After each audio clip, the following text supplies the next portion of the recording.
বিরক্ত হননি। কেউ ধীরে শিখলে অপেক্ষা করেছেন, কেউ ভুল করলে পাশে দাঁড়িয়েছেন, কখনো কঠিন চোখে তাকাননি, বরং শাইলা ম্যাডামের হাসি মুখে আপনার বলেছে না বুঝলে আমরা আবার চেষ্টা করি, সমস্যা নেই। স্যার ম্যাডাম, এই কথাগুলো হয়তো আপনারা প্রতিদিন অনেকেই বলেন, কিন্তু আমাদের জীবনে এই কথাগুলো চিরস্থায়ী সাহস হয়ে থাকবে। আজ আমরা যারা এখানে বসে আছি তারা প্রত্যেকেই আলাদা আলাদা প্রতিষ্ঠান থেকে এসেছিলাম, কিন্তু এই 15 দিনে আমরা আলাদা থাকিনি। আমরা একসাথে শিখেছি, একসাথে ভুল করে একসাথে হেসেছি। এই প্রশিক্ষণ আমাদের শুধু সহকর্মী বানায়নি, আমাদের একটি পরিবার বানিয়েছে।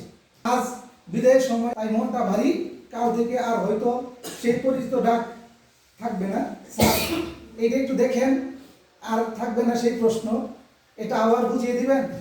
আজ বিদায় বলছি, কিন্তু বিশ্বাস করুন আমরা কেউই এখান থেকে খালি হাতে ফিরছি না। আমরা নিয়ে যাচ্ছি আপনাদের দেওয়া সময়, ধৈর্য, ভালোবাসা আর শেখানো প্রতিটি মুহূর্ত।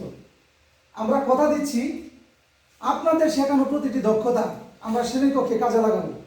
আমাদের শিক্ষার্থীদের সামনে মাথা উঁচু করে বলবো, আমাদের প্রশিক্ষকরা আমাদের এভাবেই শিখিয়েছেন। শেষে শুধু একটাই বলতে চাই, বিদায় মানে দূরে চলে যাওয়া নয়, বিদায় মানে হৃদয়ে চিরদিনের জন্য থেকে যাওয়া। আল্লাহ তাআলা আপনাদের সবাইকে সুস্থতা ও সম্মানে রাখুন। আমাদের জন্য দোয়া করবেন যেন আমরা আপনাদের দেওয়া শিক্ষা মর্যাদা রক্ষা করতে পারি।